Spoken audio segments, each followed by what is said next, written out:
I'm very honored today to interview my special guest, Keith Weedman. He has 35 years of leadership experience. He has a master's in psychology, a bachelor's in industrial management. Through clinical training in brief, results-oriented psychotherapy, he became obsessed with applying what he learned to build uncommon leadership skills.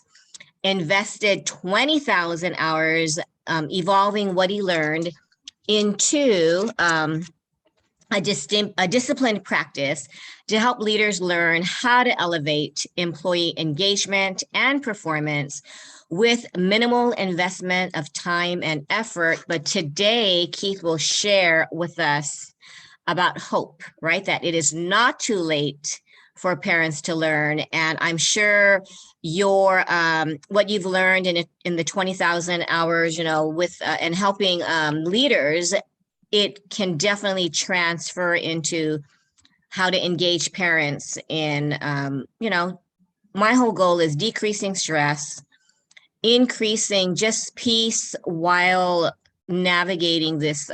Sometimes it feels torturous, this parenting journey, but how can we manage it, especially in this forever changing new normal when it's unpredictable, way more unpredictable than it was prior to COVID. There's added stress, keeping your kids safe with the changing CDC rules. How do you even navigate it and teach children when we ourselves don't even know, how to What comes to my mind is there's never more critical time for parents to be leaders for their children.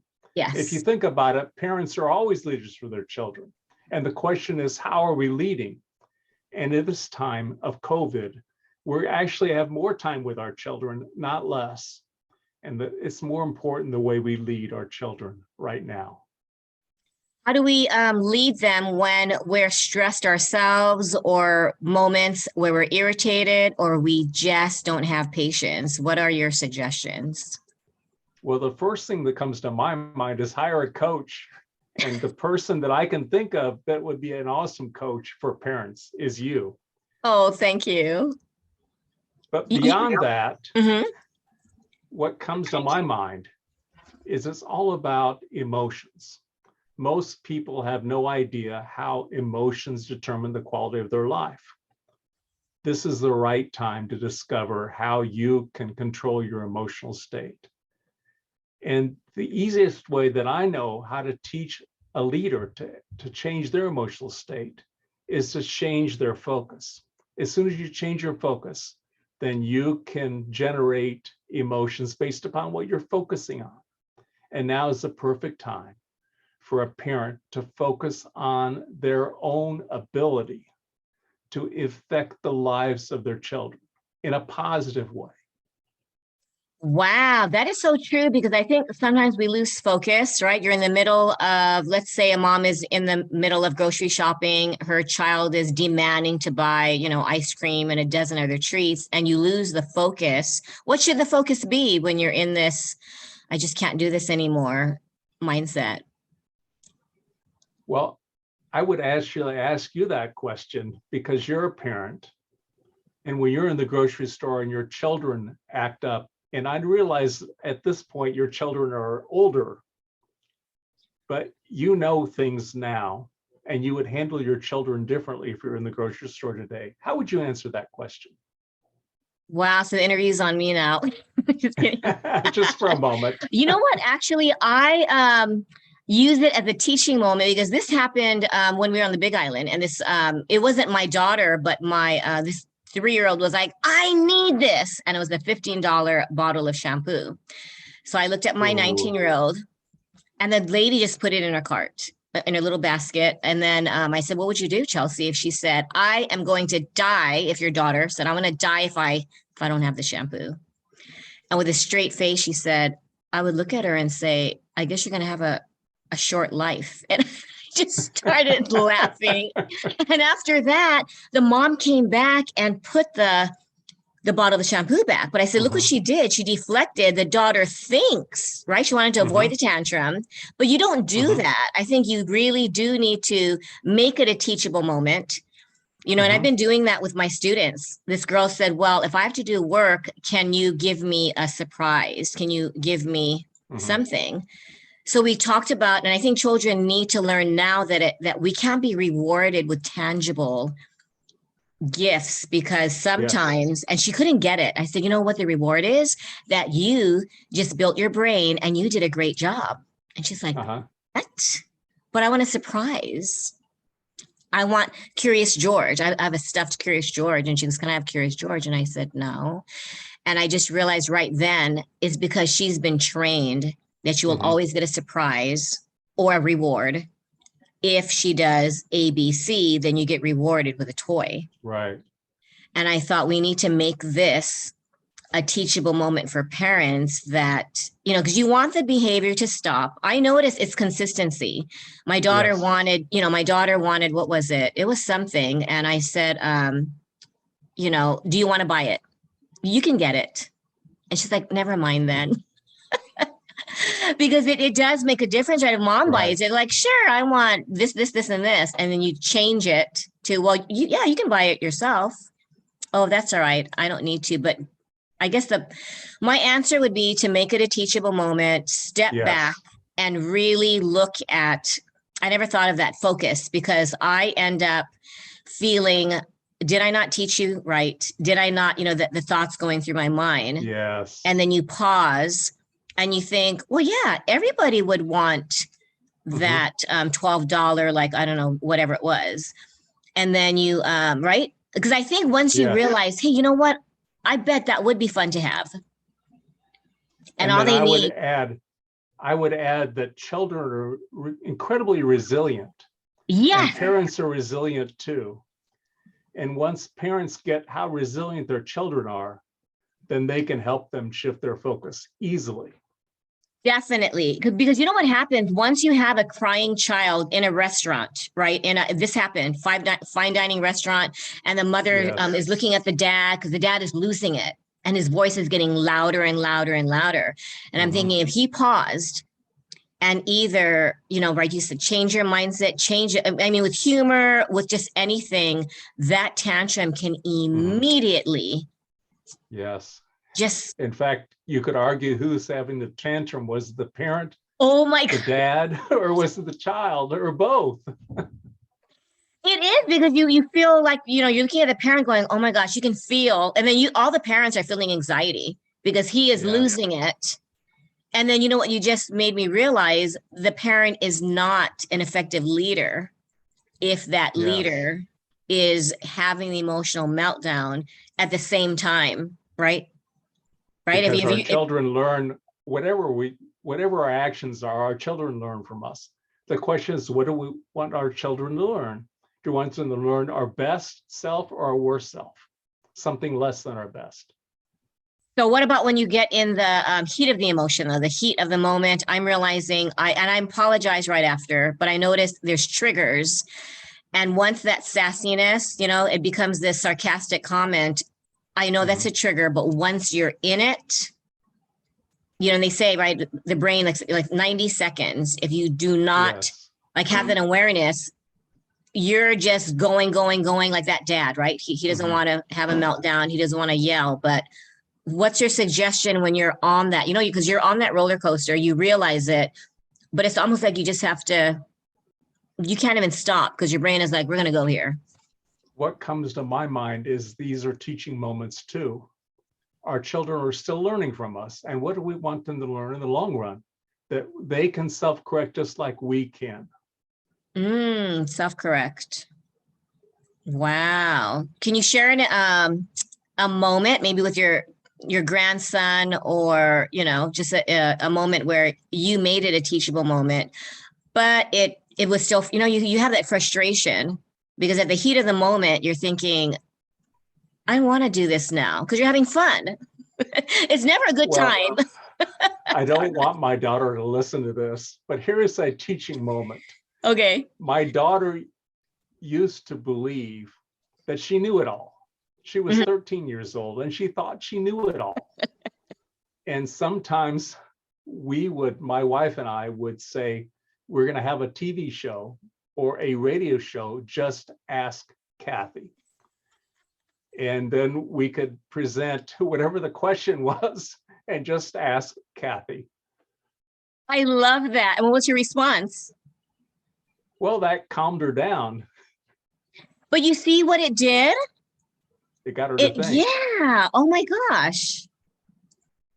That's ingenious. Well, was that just something you just thought of? Yes, at the moment. Isn't it amazing? Some moments that just comes to you and you think, wow, I did nip it in the bud. I avoided a mental breakdown. And then other times you think, oops. What about those oops moments? Right. Because I end up feeling guilty. I know a lot of moms feel, oh, why did I lose it? Why did I, say those mean things? What's your Well, suggestion? Like after the fact, you can't rewind.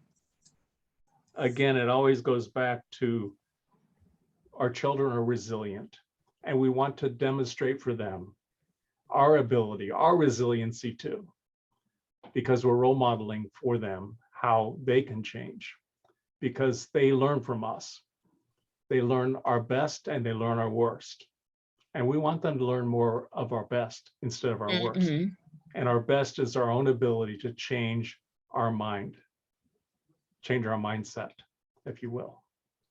So would you suggest like apologizing after you blow up at your kids, or how do you make it a teachable moment, but what did you mention? Start over and self-correct, right? In the middle of well, actually not in the middle. You have that breakdown and then you think, oops, right? Your child is crying.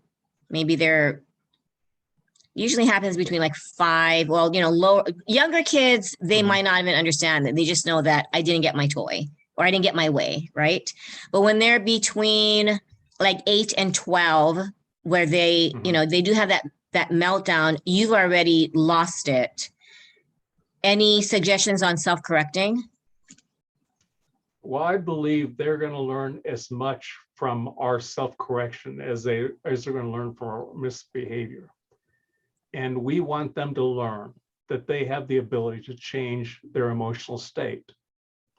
And so I believe that's important to teach them that they too can change by apologizing and then changing our emotional state, by getting back in control, getting back in the driver's seat, recognizing and owning our ability to not just change ourselves, but to influence our children.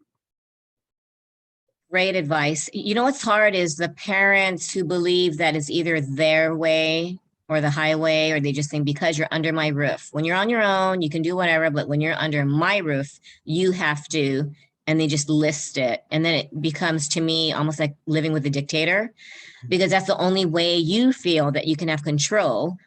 And then they feel like if you treat them the way, like, I don't know, the way I believe they should, I think you should treat them with respect, right? Because like you said, you're role modeling, but they believe that it's giving the wrong message. Like they will lose that leadership role if they apologize or if they show their humanness, maybe.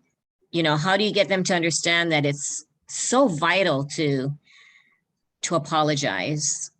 To me, it's all about probing. So when I lose control, and when I lose control, one of the things I do is I become a dictator. And Yes. if I'm becoming a dictator, I've lost control. So then it's bringing back to them by asking probing questions. What's going on right now? What are you thinking? What were you thinking when this happened? What were you afraid of? What was your greatest fear? And most parents are operating on fear at that moment, that they're going to lose control of their children, that their children are going to fail, and it's going to be their fault. Oh, yes. That's a big one. I was just thinking about that. In 2022, I'm like, what do parents need? And I think it is surrendering or dealing with that fear, because they fear their kids will fail school, which means they will fear getting a job or being a responsible citizen or just surviving life. I mean, and they really believe that those high grades will transfer into financial success, academic success, professional success. So how do we teach parents who feel, that they need to I was just asked this question about, I give letters of recommendation, and this girl does not want to go to this certain private, doesn't even want to go to any private school. She wants to stay with her friends. And so I said, well, how do you do this? Did you ask her? And what's the reason? And the reason is because she wants to stay with her friends. But the mother said she will have a better chance of success. She will probably get a scholarship. And so they've decided to send her to that private school. I'm sure she'll get in, but when you're in that, so she didn't get my my underlying message where it should be a collaborative, like it should be right? Don't you think it should be a decision where you ask feedback, you listen, and maybe give her the pros and cons, but how do you? Well, it goes back to, what do you want to raise for a child? Do you want to raise a child who thinks for themselves? Or do you want to raise a child who obeys orders? And if you're going to pick one who obeys orders, you better get a career in the military. Help them get a career in the military, because that's the only place I can think of where somebody who obeys orders can be successful. Well, don't you think also, if you are you trained to obey your parents, when you no longer have your parents, do you think those adult children will feel lost because whose orders do they obey now? Now that, because you've groomed them to, okay, you listen to what I say. I mean, I have moms who tell them, like, don't date that girl, go to that school, major in this. And so they'll, okay. Well, I think it goes back to parents. And the key message the parents need to get is that they can change their own lives. They can change whatever they want at any moment. As soon as they make a decision, they can affect change in themselves. So one of the reasons why most parents think that they can't change, well, they've learned about personality in school. And what they've learned about personality is it pretty much is locked in. When I was in school, it was locked in by the age of 4. I believe most recently they're saying the age of 20, early 20s. Either way, if you're a parent in your 30s or 40s, then you think you can't change.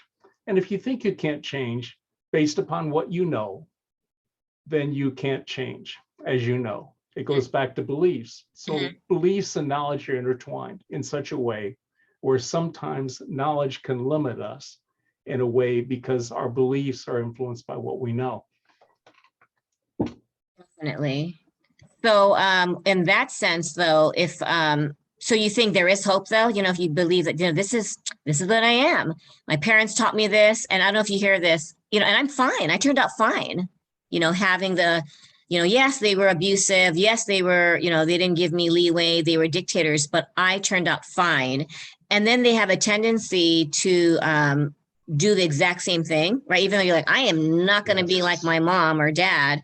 And then, right, they laugh and say, oh my gosh, I'm turning into my mom or dad. But they don't change because maybe it's just comfort, or like you said, they don't believe they can change, or they don't even think they should change. How do we handle the parent, who? I don't think it's a should, it's a can. Can I change? And or do I want to change, though? They can change. Well, when you get that you have a choice, then the question is, who do you want to become? Right. But most people believe that when they reach a certain age, at the age of a parent, that they no longer have a choice. It's now dictated. It's controlled in part by what they know about themselves, based upon their past. So it's really looking at the rearview mirror and projecting the future. And when it comes to driving a car, I would never encourage anybody to look out the rearview mirror to figure out where you're going in life. But for some reason, some people, most people, allow the rearview mirror to have too much influence on the future. That is very enlightening, Keith. You don't even think of that. I think that analogy, most people do that, because if they believe that the past will dictate the future, right? My kid is failing, 3 classes. He might not graduate. He might repeat the grade, and then they end up, right, really believing it. So how Well, do in my sorry? in my case, I used to work in the welfare system, Oh, and many of the parents flunked out of school, hmm, and they got into an adversarial relationship with the schools, and they expect the same outcome for their children. yes. And in fact, often their children experience the same outcome because their children grow up in a home where they're influenced by their parents to not believe that school can be a way out, can be a road to success. When in fact, education is a road to success for anyone who believes it is. So what do you tell parents who, and it is true, a lot of you won't need to know the quadratic formula. You won't need to know, a lot of these dates, that you learn in history. But to me, it is building the brain, right? I tell kids you go to the gym or you do physical exercise to, right, to Yes. strengthen your physical muscles, but your brain, yes, I agree. You're not going to learn a lot. You're not going to use a lot of this stuff, right? So then parents also, right? Why are they teaching you this? Or the, what is it? The new Common Core. What? That is the most stupidest way that they're teaching you. Right. Then it influences the children's brain. I like to teach both ways. I'm not going to judge it. I'm not, coming up with a curriculum. But how do you, because that influences a child when they hear the parents say that is, I don't know why they're doing that.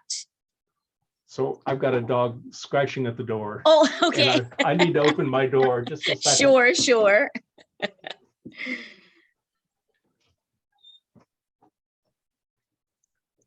So the key question, can you repeat the question for me?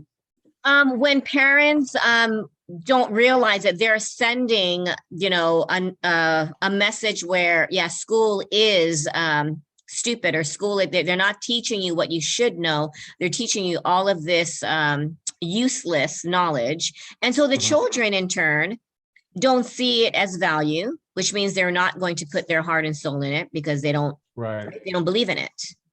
And that's where, it's really a struggle when I come in as a tutor, right? And I try to, some kids will understand. And then some kids are like, well, my dad even said, this is like, why do we even need to know this? So I'm not going to do it. And when the parents say, don't do it, or they say, you know what, let's just go surfing. You don't need to go to school. So the kid doesn't go to school, and then it's reinforced, right? Well, let me share what I do with leaders. Yes. What I focus on in my training is only knowledge that's relevant to building skills, the skill to elevate engagement performance in people they lead. Yeah.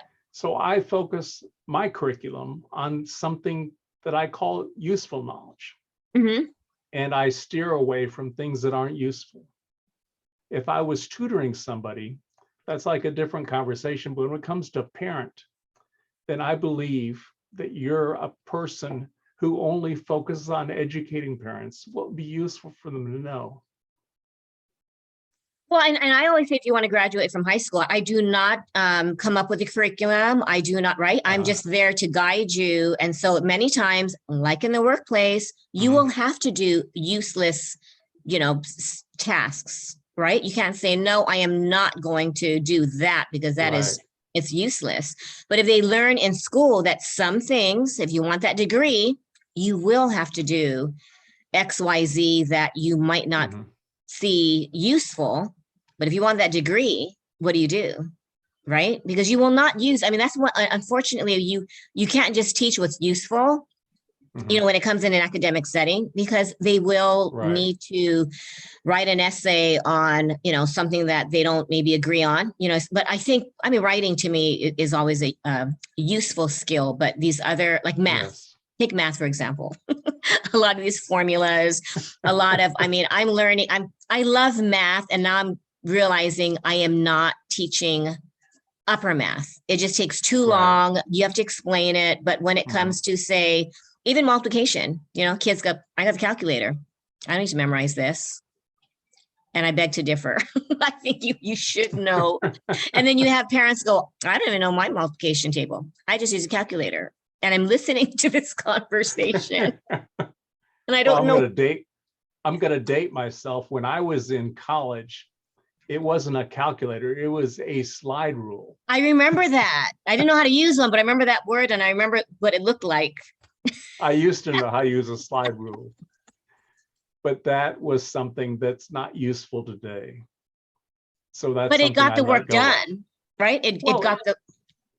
If you go back to high school graduation, then that is really a key indicator of somebody's successful life. Graduate from high school, and then you look at the statistics of the people who graduate and those who don't, and where they wind up. I can tell you, I've worked with many people who didn't graduate from high school, and their children didn't graduate either. And they tended to be in the welfare system. It's not the place where anybody would choose to be if they knew they had choices. Well, as we close, this was a very informative interview. Thank you so much. I would like to close with just one tip. If a parent, just had no idea, maybe felt hopeless, we're starting 2022. And like you said, they really believe that, you know what, my child can't change, and I need to make sure that they do what I say, because if I let go, who knows what's going to happen? They probably won't graduate and they'll be a failure in life. How do you change that mindset? The tip is to own that you as a parent are a leader of your children. And given that you're a leader, the question is, what direction do you want to lead? What do you want to show them by the way you live your life? And that's why a parent who learns, a parent who allows themselves to be coached by somebody like you, is a parent who's going to be successful. Well, thank you. Because that is, I think a lot of parents will invest in their children, yes, right? But they don't see the value of investing in themselves. They will hire a soccer coach. They will, right, hire a SAT tutor. They will hire me for their child. But for some reason, I think it's a relatively new concept. People are more open to therapy, right? But when it comes to parent coaching, they think, why? I just lied. Well, I'm going to ask you that one last question. Why? And what comes to my mind is I'm 69 years old, and I am now fully invested in learning. And I'm learning so much. There is so much that I do not yet know. And there's so much that I'm learning, because I believe that to be effective at doing what I'm doing, I've got to not just know what I know, but I've got to keep my mind open to learning and continuous improvement. Wow, what a strong way to end this interview. Yes, being open-minded to learning, because I think as parents, we just think, I don't have time to learn because I have to raise my children. And you don't realize that, yeah, the learning process never ends. And in order for us to become better parents, yeah, how else do we learn, right? Well, my parents were great role models. You could say that we trained them to be great grandparents.